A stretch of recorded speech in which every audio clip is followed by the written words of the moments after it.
So very good evening to all of you and greetings to you on the World Environment Day 2020. On behalf of CSIR Indian Institute of Toxicology Research, the only toxicology country, a handful in the world. I think it's a very special day as we are celebrating this World Environment Day in very unprecedented times. And very rightly, the theme of this World Environment Day has been kept as time for nature. I think it's very appropriate because the fact that nature in the past 2.5 months in the lockdown has not only recuperated, but in some places the biodiversity has also come back, which is phenomenal. Also in these unprecedented times, the country and the world is looking for various solutions, not only to heal the world, but also to revive the economy and see how research and development would happen in this post-COVID era. I think we are indeed privileged today to have amongst us two very distinguished, I would say, institution builders, Dr. R.A. Mashelkar and Dr. Shekhar C. Mande, both of whom have headed CSIR at some point in time. This is to commemorate the second director of CSIR, Dr. C.R. Krishnamurthy, was not only a renowned biochemist, but also started the field of environmental toxicology way back in 1978. The institute, in his memory, has come up with an oration, the Dr. C.R. Krishnamurthy Memorial Oration, which has been delivered by very eminent personalities in the past. And today, the 24th Dr. C.R. Krishnamurthy Memorial Oration will be delivered by none other than Dr. R.A. Mashelkar, who has been an institution in himself, an institution builder, of course, in India as well as elsewhere in the world. Just for the guests who are online, I'd just like to share something about our director, former director, Dr. C.R. Krishnamurthy. He was the director of the then Industrial Toxicology Research Center from 1978 to 1983. As I mentioned, he was a renowned biochemist and environmental scientist of India. He, after acquiring his education, worked at the Indian Institute of Science, Bangalore, before joining Central Drug Research Institute, Lucknow, in 1950. He then attained positions of assistant director and deputy director in 1962 and 72, respectively, and was also a visiting professor at the University of California School of Medicine in Los Angeles from 1968 to 69. He moved to then ITRC in 1975 and became its director in 1978. He superannuated in March 1983, and his research interests were biochemistry of the bacterial pathogens like Vibrio cholerae and Mycobacterium tuberculosis, molecular mechanisms of amoebic encystation, and so forth. He guided more than 70 PhD students and had more than 300 publications to his credit. He started different programs as a director of the Institute on occupational toxicology, phytotoxicology, environmental toxicology, ecotoxicology, and biodegradation. He also established the other campus known as the Ghiru campus on the Kanpur Road and the Occupational Health Center in Kanpur. And he made monumental contributions to research on monitoring and control of pollution in India. Dr. Krishnamurthy received several honors and awards in recognition of his contributions and was the fellow of the Indian National Science Academy, the Indian Academy of Sciences, the Academy of Medical Sciences, and the National Academy of Sciences, Allahabad. He also served as the president of the Society of Biological Chemistry Chemists in India from 1978 to 80, and the International Society for Applied Biology from 85 to 1990. He received several honors and awards from various academies and institutions, and was also the chairman of the Scientific Commission of Effect of Bhopal Gas Leakage on the life systems from 85 to 89. As I mentioned, we've had very distinguished speakers who have given this oration earlier. It is my proud privilege to introduce to you today's speaker, Dr.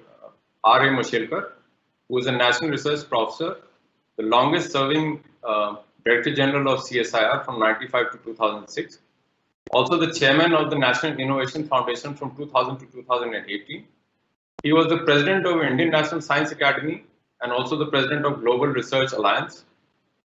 42 universities from around the world have honored him with honorary doctorates, which include University of London, Salford, Pretoria, Wisconsin, Swinburne, Monash, and Delhi.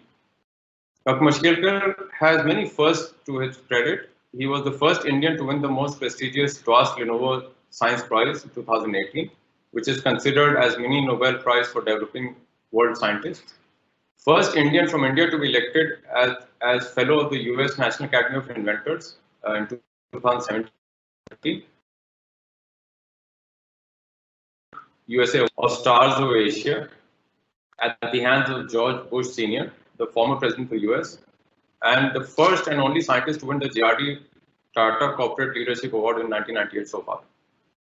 He is only the third Indian engineer to have been elected as Fellow of the Royal Society since 1960, seventh Indian scientist to have been elected as Foreign Fellow of the US National Academy of Sciences, and the seventh Indian to have been elected as the Foreign Associate of American Academy of Arts and Science in 1980.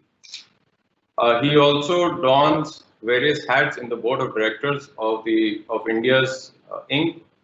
Most reputed companies, including Reliance Industries and Tata Motors, as well as Hindustan Unilever. In the post-liberalized India, Dr. Mashelkar has played a critical role in shaping India's science and technology and innovation policies. He was also a member of the Scientific Advisory Council to the Prime Minister, set up by the successive governments for 30 years. The President of India honored him with the Padam Shri, Padam Bhushan, and Padam Vibhushan, three of the highest civilian honors. As I would like to say that apart from being an institution builder in India, he has built several institutions and mentored and nurtured them both in US and elsewhere in the world, including Australia. He has, to his credit, he served 12 highly empowered Mashelkar committees and a successful campaign against foreign patents. His mantras from less for more, and the Gandhian engineering have been a constant source of inspiration for corporate and youth alike.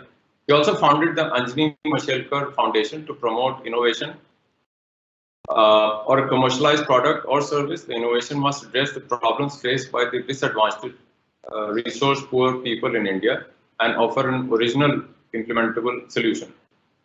While going through his CV and that I've known him personally, I thought I'll just say a few words regarding what he means to not only CSIR but to the country. These days, we know a lot is being talked about of the PPEs. I think he was the PPE of CSIR, still is. He practiced, he preached, and he empowered CSIR like none other. He reinvented CSIR from a pre-patent era to a post-patent era, where now CSIR ranks among the top most government organization in the terms of patents. He was also the architect of PPP model, public-private partnership model in CSIR. He also prophesied about PPP, which are 4 Ps: patent, product, publish, and prosper, and for which I again say 3 Ps. He was awarded the Padam Shri, Padam Bhushan, and Padam Vibhushan. I think today we are very fortunate that we have a person who has not only written on how to reinvent India through leapfrogging to pole vaulting, but has also been very candid in saying about the disruptive innovations that are required. And not only that, he has also put forward and assured metrics for innovation, which will be very useful in helping to understand whether this innovation is sustainable or not. So with this brief introduction, I would request Dr. Mashelkar to enlighten us with his talk, Reimagining and Reinventing Post-COVID World. Dr. Mashelkar, it's all yours. Thank you very much, Alok. I have received many introductions. This was a quick one. I never thought of PPE, the manner in which you introduced me. Very happy back. They say once a CSIR, always a CSIR. I continue to have CSIR at my heart, and it's wonderful to be back. I'm very happy that Dr. Shekhar Mandey, our beloved DG CSIR, is chairing this session. In fact, I'd like to begin unusually by first congratulating him for what he has done.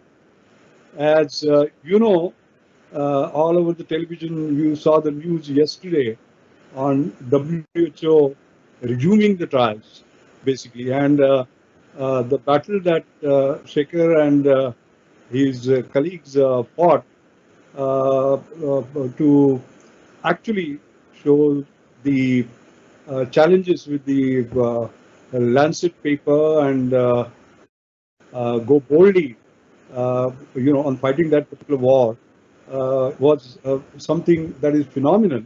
It has done CSR proud. It has done India proud, basically. And frankly, Shekhar, I was reminded of another war we fought in 1996. And that was not against WHO, it was against US PTO, US Patent and Trade Office. And that was again a wrong patent on turmeric. And we said, come on, my generations have known this knowledge, and you can't sort of claim that you can take a patent on that. And that became history in 1996. What you have done is history. So in CSR, history repeats itself. So I'd like to begin by congratulating you and the kind of fantastic leadership that you are giving to CSR. Very, very inspiring. I want to pay my tribute to Dr. C.R. Krishnamurthy. It's very interesting. I was barely 42. I remember I was in Chennai and I got a telephone call.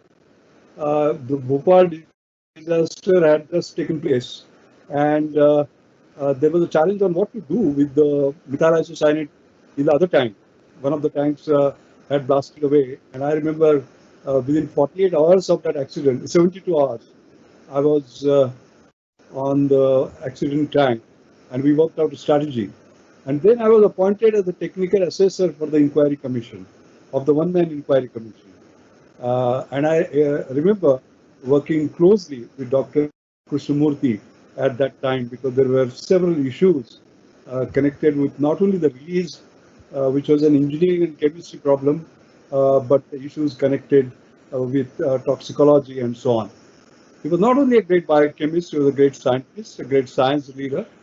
And if you see, just around 5 decades ago, he was able to set up these national, international programs on occupational toxicology, environmental toxicology, phytotoxicology, ecotoxicology, biodegradation. He was ahead of his time. So I'm very, very sort of grateful that you gave me an opportunity to pay my tributes to him. Well, today is a sort of World Environment Day.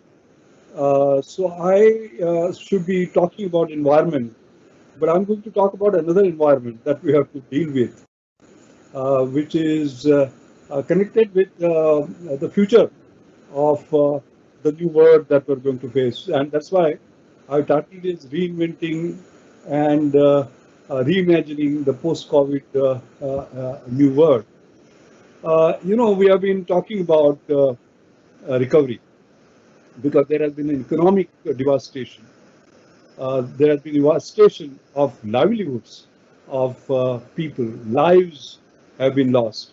And we are talking about going back to recovery, going back to our original position in terms of economic terms. But one of the things we need to do is to ensure that we do not sort of go back to the same position that we were in the pre-pandemic days when the COVID-19 pandemic started. Because as you can see the clean Yamuna now. You can see the blue skies, not the great skies. The world had changed all around. And basically, therefore, when we are recovering our economy, let us not again recover our dirty past. I think we have to create a new future. And I'm afraid that is going to be a tough call, because I was reading The Guardian 3-4 days ago, and it said that air pollution in China is back to pre-COVID levels, and Europe will follow. In fact, nitrous oxide, which had reduced by 38%, has gone back to the original value. PM 2.5, which was reduced by 34%, has gone back. And within what time? Within no time at all. All right. So I think when we talk about recovery, I don't like the word recovery. I think we have to reimagine, we have to reinvent, so that we don't reinvent our past. And I think this is a special message I want to give on this World Environment Day. The main theme of my talk is going to be based on a very profound statement by my friend Elizabeth Finkel. This fantastic uh, pair of great scientists and science leaders in Australia, Alan Finkel and Elizabeth Finkel. Alan Finkel currently is the principal scientist of Australia, and Elizabeth Finkel, Shekhar, you will know her book on the genome generation. You will know her book on stem cells, the controversy at Frontiers of Science. She's a deep thinker and she's writing another fantastic book. So she actually sent a message to me yesterday, because I was talking about this has been a humbling experience, unprecedented, but humbling experience. And she said, actually, pandemic is indeed humbling, but an acute reminder that scientific thinking is our only defense from the predations of the nature. Scientific thinking is our only defense from the predations of nature. So I think since I'm talking to the community of scientists, so this is my central theme. Invest more in science. Science will provide the solutions. Science will make you survive like it is doing in this particular pandemic, and science will make us succeed. All right. So therefore, this entire lecture is based on this particular theme. The I want to reflect on the changes that we are seeing. It's very interesting, the rapidity of change. Shekhar, do you realize? I mean, you must be knowing that in the 14th century, when the bubonic plague spread the Black Death from Wuhan again, from China to Italy, you know how many years it took? 16 years. 16 years, from 1331 to 1347. And in the 20th century, history repeats itself, Wuhan to China, just in 16 months. That is the kind of rapidity of events. So what I want to say is that the change that has taken place is one, rapid, second, massive. For example, if somebody had told me just 3 months ago that 1.6 billion students in 192 countries will be out of school and they will study from school, I would not have believed it. So in a short time, 3 months, but 1.6 billion students. You look at telemedicine. I was looking at British general practitioner's comment recently, and he said we have introduced telehealth, and what would have done in 10 years, we have done in 10 days. 10 years in 10 days. And in fact, US, if you see, from 11%, it has jumped to 46% in terms of telehealth, and 250 billion of dollars of current US will be, this thing will be held virtualized. So that is the massive change, that's the rapid change. And of course, in India, we are seeing that. For example, there is a medical consultancy startup, Practo. Its volume doubled up week by week in March, April, and in May, week by week, 100%. So that is the kind of exponential change that we are talking about. And it is the same thing about deglobalization, decentralization of manufacturers, supply chain disruption, and the entire philosophy and strategy is changing. So the first point I want to make is that the change is massive, the change is rapid. We have seen that we are talking today about the World Environment Day. So I must be faithful to the basic theme also, and I must talk about World Environment Day and climate action. But since we are on the backdrop of pandemic, I want to connect you the pandemic and the climate action. Both are physical shocks.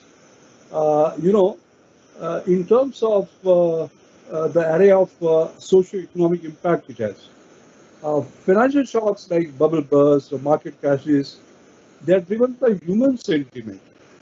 Most often because of the fear of lost value or liquidity. And financial shocks are within the financial system and they are remedied by restoring confidence. But when it comes to physical shocks, they can be remedied only by understanding and remedying the physical causes. And that is where science comes in. You can't deal with this pandemic without science, without understanding how the coronavirus actually acts. You can't create a vaccine without that. You can't create a drug without that. I must say also that pandemics and climate risk, they share many of the same attributes. For example, there is a similarity.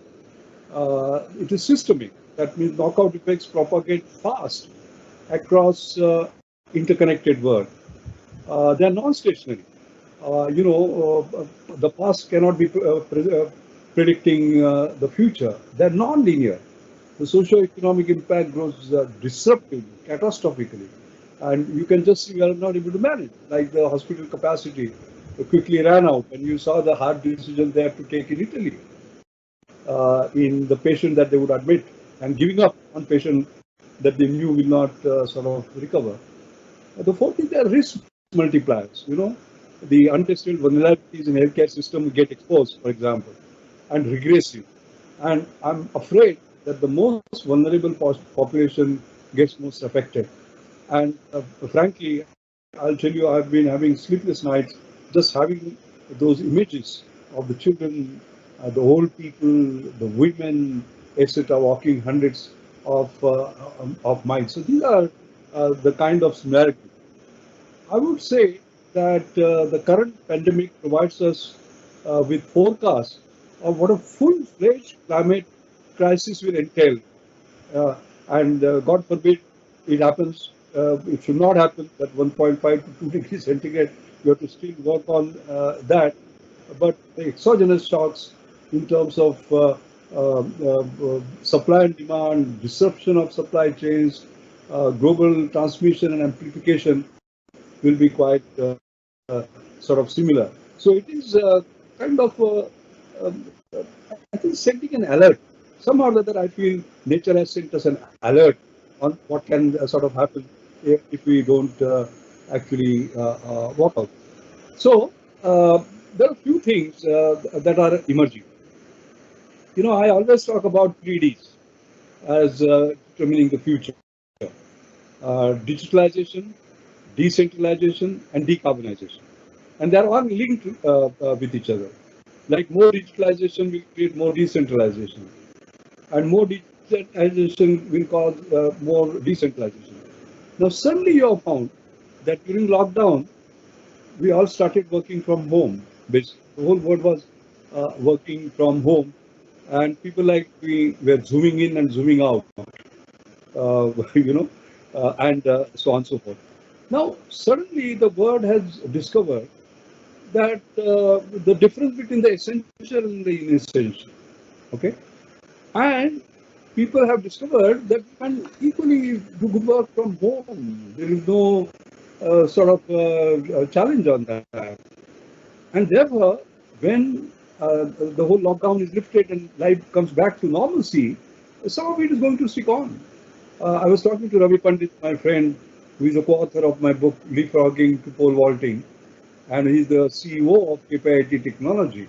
And he was telling me 90% of his people are working from home, but when they start, they will only have 50% of the people working from physically. Otherwise, the rest will work from home.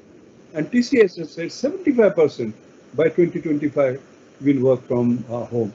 So there is a major disruption because suddenly the future is unfolding itself onto the present so rapid. We thought future was sort of long distance away. That is not the case. Coming back to the pandemic, environmental issues, there are certain worries that we have, like very low prices for high carbon emitters will increase their use, I'm afraid, and they will further delay the energy transitions. Now, what kind of recoveries we are going to have? One recovery is V-shaped. There is a rapid drop and you rise rapidly. Another one is U-shaped. Rapid drop, but then gradually you recover.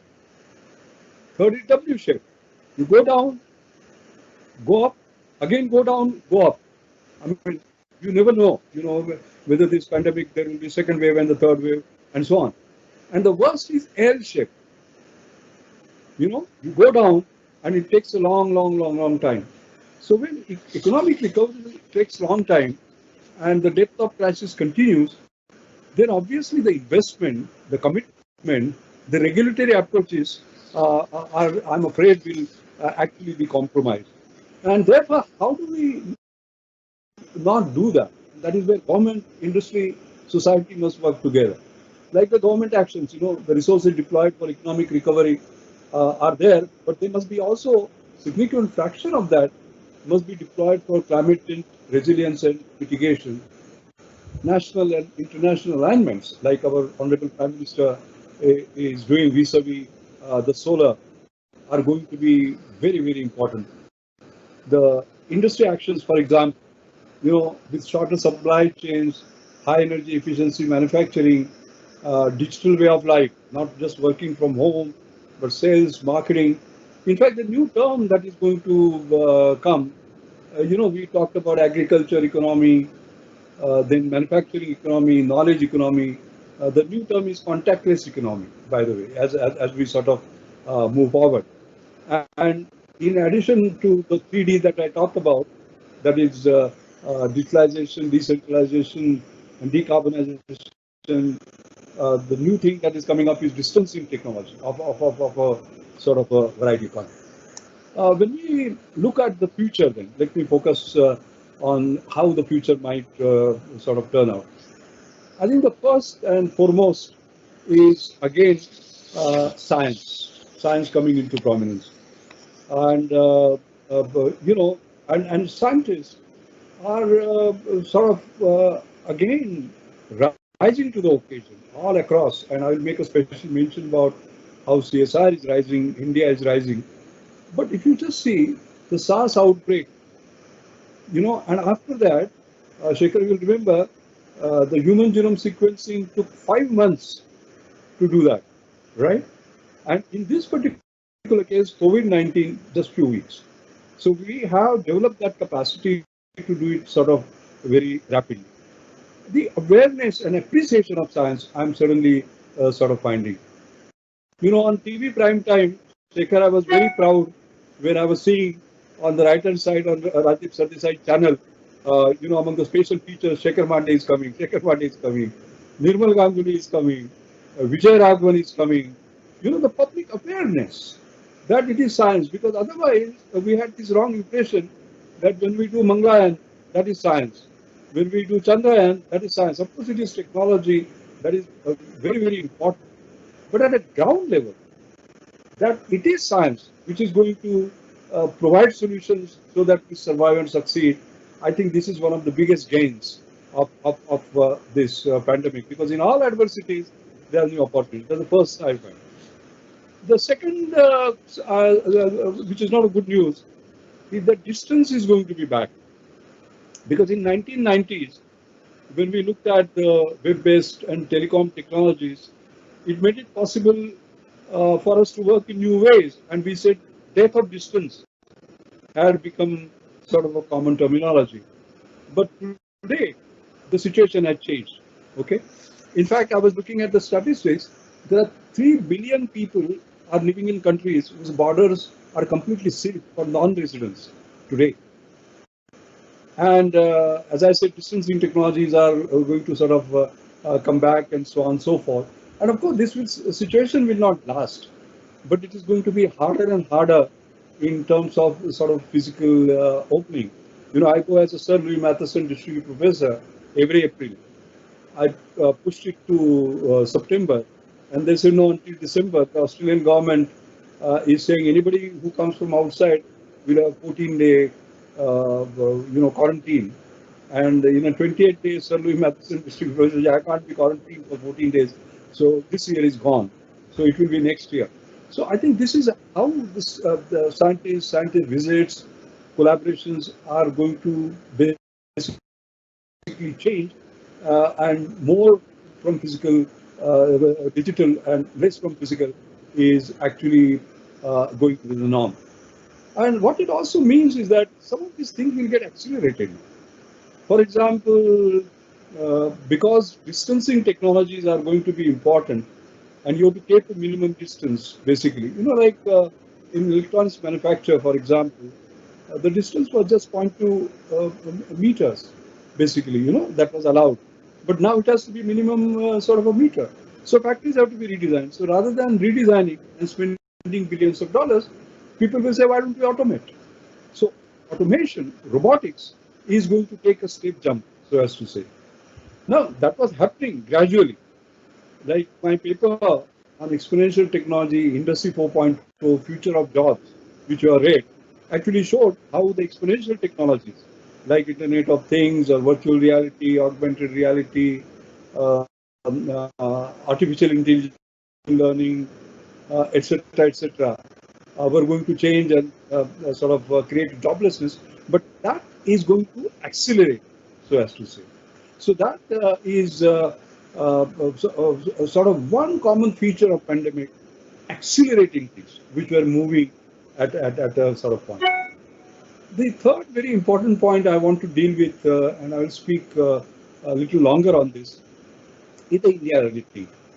Once again, our Honorable Prime Minister has inspired the country by talking about Atmanirbhar Bharat. And I think it's a sort of a great vision. And while pushing that Atmanirbhar Bharat, and as I always said, we can do it if we have Atmavishwas, the self-confidence, basically. Now, what the discussion that is going on at the moment, what does that mean? Does it mean going back to the old days where we had high import tariffs and we had a protected economy? That is not going to work. All right. So it is not just Swadeshi of the conventional type that we talk about, because this is a connected word. The fact that I'm speaking to you, what I'm using MacBook Pro. That's not indigenous. I'm using the Microsoft Teams. That's not indigenous.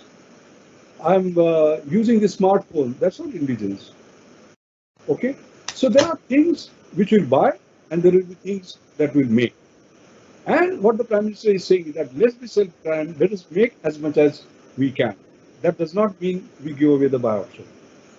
In my lecture in 1998, and I want to revisit that, which was the C.D. Deshmukh Memorial Lecture called Economics of Knowledge, I talked about the technology options that any nation has, any enterprise has. What are those options? There are 5. The first is make. And India made everything because we didn't have dollars, nobody gave us technology, from peas to missiles. Okay? The second option is buy. When you have dollars or when people are prepared to give you technologies. And we keep on sort of buying and again buying and again buying. We should not be doing that. The third one is buy to make better. For example, Japan, Sony. Transistor patents were not created by them. They were American patents. But they bought those patents and created transistors and they became number 1. So buying a technology to become better. The third one is make to buy better. Make to buy better means once you start making it, I mean, you remember the Cray computer was denied to us. But once we made our own supercomputers, they wanted to come and set up a shop here. Those technologies which were denied to us, they started sort of basically giving. So it is important to generate that capacity. I mean, I remember I was on the IPCL board and we wanted alpha olefins. Why? Because we wanted to make alpha olefin sulfonate. Why? Because they are detergents. Now, detergents, clothes washing is not strategic, but those technologies were denied to us. We went to Idemitsu in Japan, they said no. We went to Chevron in US, they said no. Everybody said no. And then we said, all right, we'll start doing it. And Dr. Sivaram, who later on became the director of NCL, he started that work. And we went up to pilot plant and some finance guys knocked it off. And I remember I was traveling with Chevron guy and he told me we were keeping a close watch. And had you gone up to pilot plant, we would have given you the technology because we knew then you become competent and you will beat us. So the fourth option is make to buy better. And the last option is make it together. Like what Shekhar, you have done. You have done a stupendous job in terms of getting the Tatas of this world, the Reliance of this world, and we are doing it all sort of together. That's the best way of actually doing it. So I repeat the options. When we talk about Atmanirbhar Bharat, we have to decide what will we make, what will we buy, what we will buy to make better, make to buy better, and make it together. These are my, as usual, the five Mashelkar mantras, if you like. Everything ends up with something fine. Now, the important point, like I said, is about that confidence, that self-confidence, Atmanirbhar Bharat, that we can make it. I mean, look at PPEs that Alok referred to, and that are personal protection equipment. Practically 70% of them were importing, and we made nothing practically until 2 months ago. And today, we are world's second largest producers of goggles, face shields, masks, overalls, and a 10,000 crore business has suddenly sprung up. We imported those testing kits from China, 1 million of them, and then ICMR said they are faulty. And then we cancelled that, and as well as dumped that, as well as cancelled 500,000. But why? And Shekhar, as you know, I have been talking about our great feat that our IGIP has done in terms of using the cutting-edge CRISPR-Cas9 technology to create those paper strips, which will not cost 5,000 rupees, but 500 rupees per test, and in partnership with Tata Sons. So we are completely capable of doing it, provided we have trust in us. So I go back to my favorite theme. It is talent, technology, and trust. We have all the talent in the world. I have all the technology in the world. We have to have trust, and that is where I look back on the missed buses and how by bringing that trust back we can sort of make a difference. So let me make that point. One of the changes that is going to take place is in education.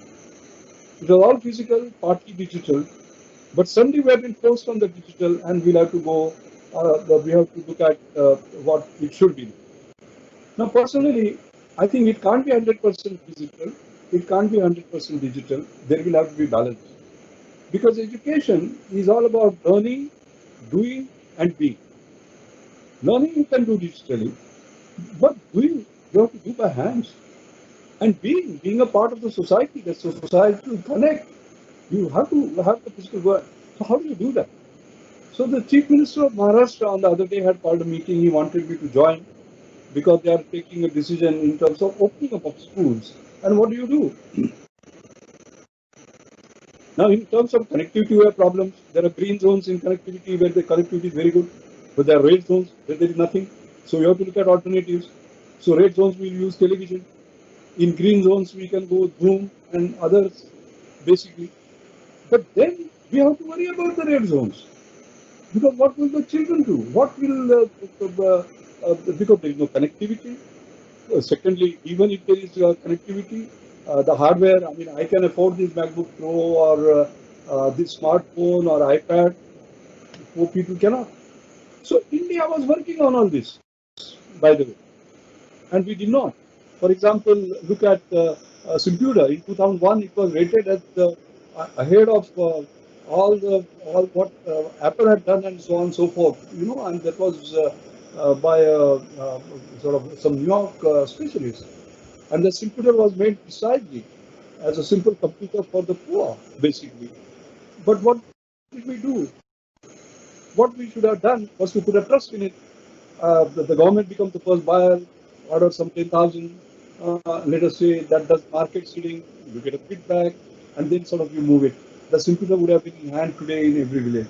Akash, we had a $35 and we left it sort of in between in Nimitli. You remember I gave the grand challenge $2,000 laptop to $200 laptop, and Vinay Deshpande of Encore from Bangalore actually created it. And that $200 today would have been $50 if it was productionized. And that is why the public procurement is going to be a critical aspect in all this.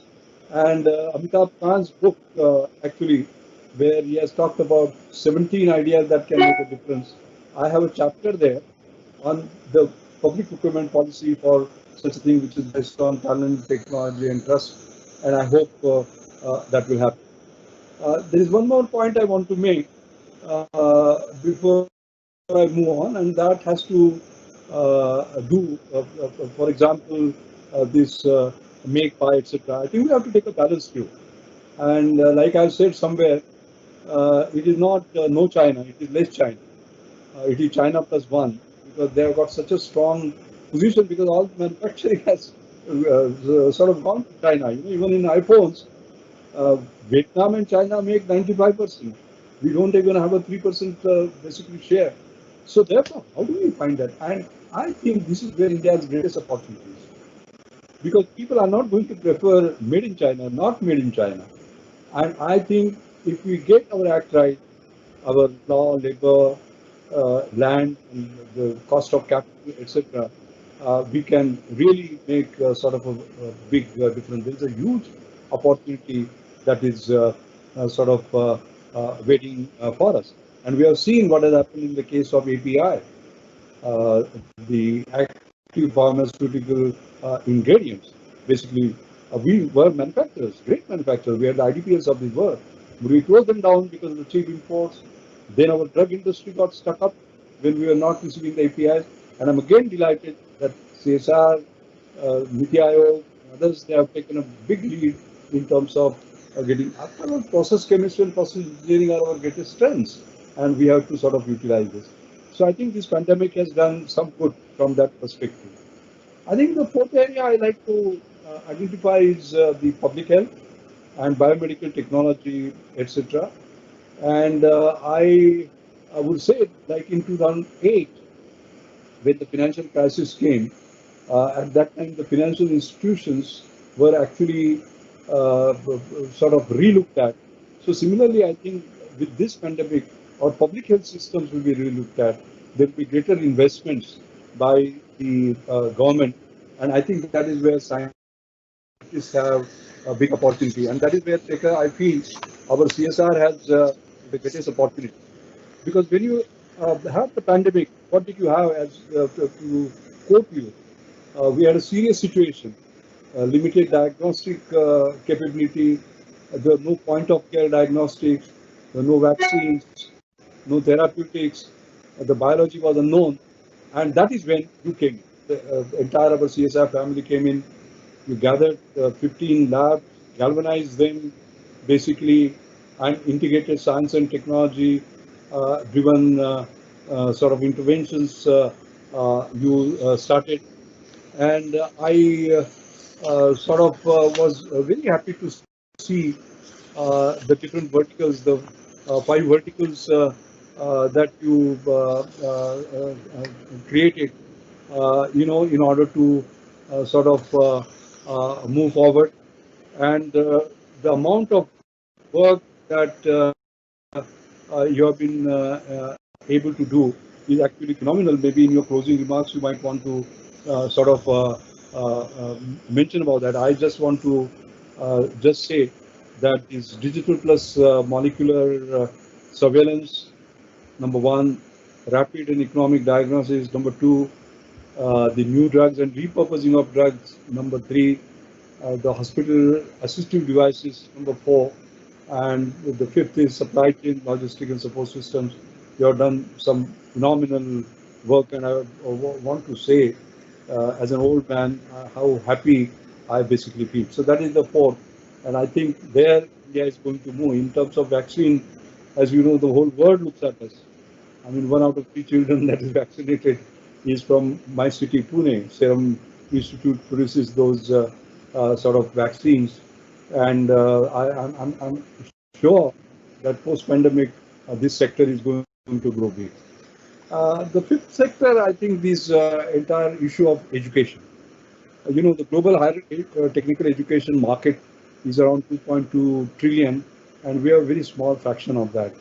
I think what is important is we have to ask ourselves a question: can we transform the university experience so that it transcends age, transcends gender, transcends socio-economic status by offering affordable but high quality education and rich content to all students. And India is very, very capable of doing that.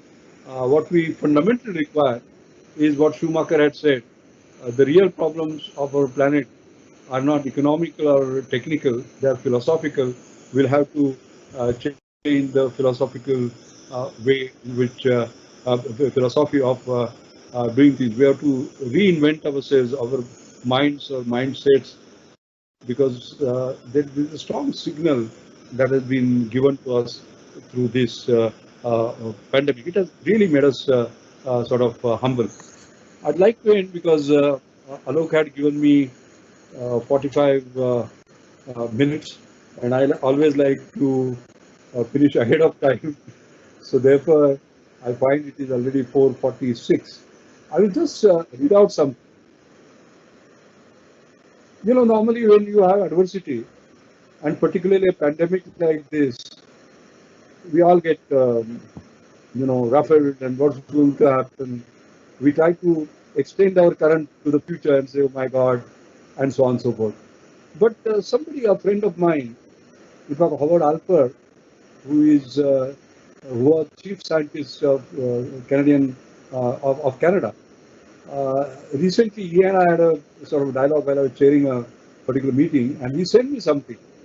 He was reading this book, Rarest Blue, by Baruch Sturman and his wife Judy Sturman, and I will quote from that. He said, in that book, it is said, we owe our modern understanding of light and color to the multifaceted genius of a 17th century Englishman, Isaac Newton.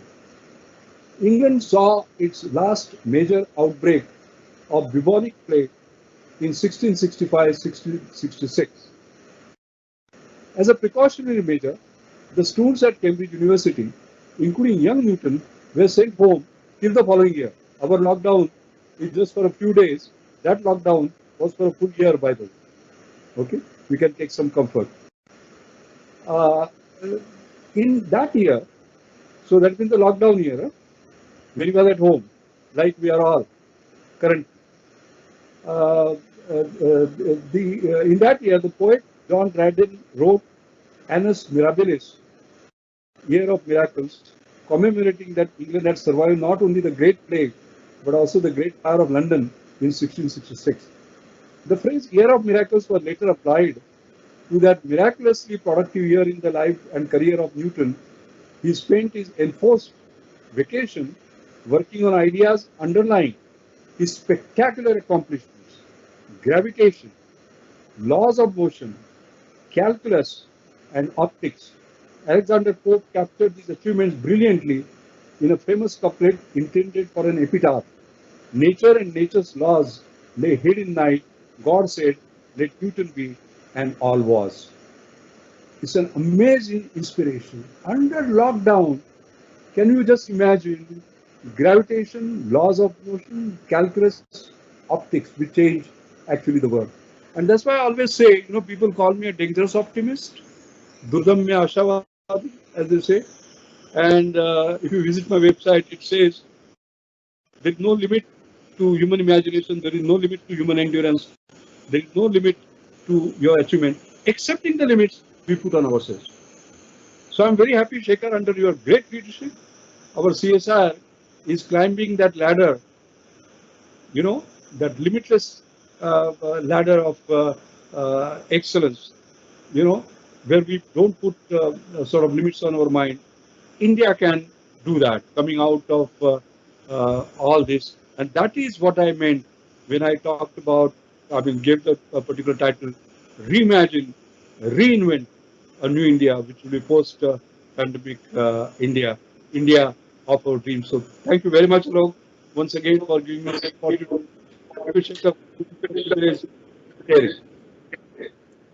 Thank you very much, sir. Indeed, excellent talk, sir. We are all very enlightened by your thoughts and the fact that in these unprecedented times that we are all locked up in our homes and institutions, you were able to guide us on how the country can reboot, reignite people's imagination as to how they would be looking forward to the R&D in the times to come. I should also like to request you and Dr. Shekhar Mande, DG CSIR, that on these occasions, sir, we also release the report on the assessment of ambient air quality of Lucknow, and we've been doing this for the past 22 years now.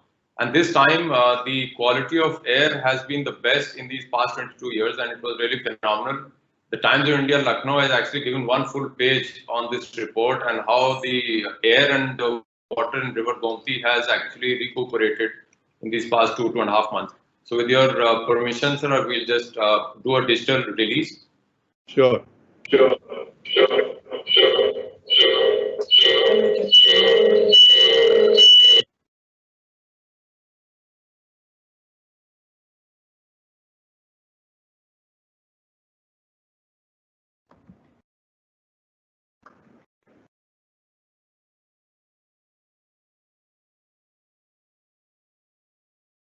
Very good.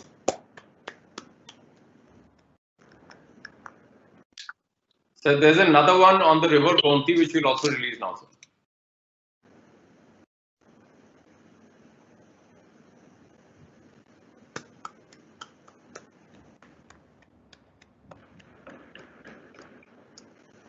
Thank you so much, sir. Before we move forward and request our DG, Dr. Shekhar Mande, to give his remarks, I'd just like to briefly introduce him to the guests who are on the online, on the internet, through MS Teams. He again is another exceptional. Sir, you have to give me 1 minute, sir. You have to give me 1 minute. I think he's an exceptional institution builder, and not only that, he's a leader who we have seen in these difficult times in COVID, how he has led CSIR from the front. Earlier, he was the director at NCCS Pune, but more so, I think the quality of science and the views that he brings to the table and the fact that he can carry everyone along has made him an exceptional leader of CSIR in these trying times. Such trying times, I think CSIR has never seen, perhaps, when we have this kind of pandemic and we have to lead from the front and everybody is expecting something or the other in each vertical from us. Anything that comes forward, they first call CSIR, and same is true even in Lucknow. Anything that happens, we get the first call to see what we can do. He's not only highly decorated, but he's also the fellow of all academies in India. I think we are, as I said, in the frame that I see two DGs, one handing over the baton to other, the only one missing in between, perhaps, a few more, but I see two DGs in front of me on the screen, and I feel really privileged that this World Environment Day has the blend of old and new. Not in age, but I think he has the experience and the fire that we have with us in Dr. Shekhar Mande. So I request him to kindly share his thoughts on this day. Thank you, Alok, so much. It's always extraordinarily difficult to say anything after listening to Dr. Mashekar. I mean, he himself is being acknowledged as a dangerous optimist. And whenever he says something, he leaves the entire audience in a spirit of some sort of mesmerization. So it's difficult to actually gather even our words together after his talk. So so privileged that he agreed to our invitation and gave the C.R. Krishnamurthy oration today at IITR. Dr. Mashekar, I would also like to use this occasion first to greet everyone on the World Environment Day. We have a number of institutes who actually work on these environmental aspects. IITR, NIRI Nagpur, NIO Goa, and few others. And as Alok very correctly said, that at any point of time, government wants any kind of advice, not only government or civil society or anyone, they look to CSIR for this particular advice. And that has been a tradition that we have maintained since the glorious days of CSIR from the 90s onwards. So that tradition is continuing. And we are also very blessed to have many charismatic directors. One of them is here on the screen, who carry so much charisma around them that anytime any state requires any help from them, they immediately call upon them. So Alok is practically every day with the Chief Secretary of Uttar Pradesh or CM of Uttar Pradesh, and they're taking his advice continuously on different issues. So I would like to greet all the people here a very good Environment Day.